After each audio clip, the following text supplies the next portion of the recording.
সভায় প্রায় 495 ভোটার যোগদান করেছে। ফ্যামিলি হচ্ছে প্রায় 181। তো আমাদের যেখানেই যাচ্ছি আজকাল সব জায়গায় দেখছি জনজাতি গোষ্ঠীর যারা আছেন সবাই কিন্তু দলমত নির্বিশেষে তারা কিন্তু জয়েন করছেন আমাদের। এবং আজকের যেখানে যোগদান করেছেন বেশিরভাগই মুঠা এবং সিপিএম থেকে এসছে। তো আজকে আমাদের পার্টির তরফ থেকে আমরা তাদেরকে স্বাগত জানাচ্ছি এবং ওনারা আসাতে আমরা আমাদের যে ভারতীয় জনতা পার্টি কিন্তু অনেক বেশি স্ট্রেংথেন হচ্ছে এবং আগামী দিন আমরা বুঝতেই পারছি যে এডিসি কি হতে যাচ্ছে। মোটামুটি টিপ অফ দ্য আইসবার্গ বোঝাই যায় যে আগামী দিন কী হবে। এতদিন এ কোমলমতি যারা জনজাতিরা আছেন তাদেরকে অনেকভাবে ভুল বোঝানো হয়েছে, ভুল বুঝিয়ে বুঝিয়ে এরা ভোটের বাক্সেও পরিণত করেছিল। ওরা এখন কিন্তু সেটা বুঝতে পারছে।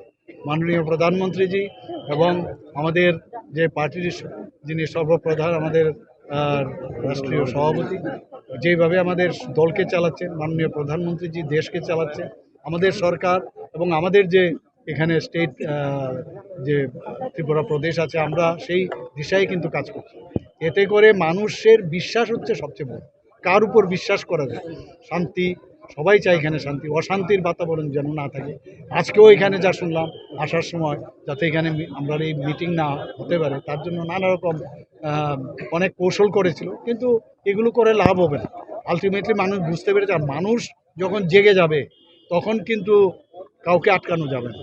এবং আগামী দিন আরও ভারতীয় জনতা পার্টিতে বহু লোক বসে আছে, তারা আসছে, তাদেরকে ভয় দেখানো হয়, ঘরে ঘরে গিয়ে ভয় দেখানো হয়। এবং আমি নিশ্চিত যে আগামী দিন ভারতীয় জনতা পার্টি এবার তো আমরা দ্বিতীয়বার আসলাম, তো এটা কতবার হবে তারই উত্তর খেতে হবে। সবাইকে নমস্কার।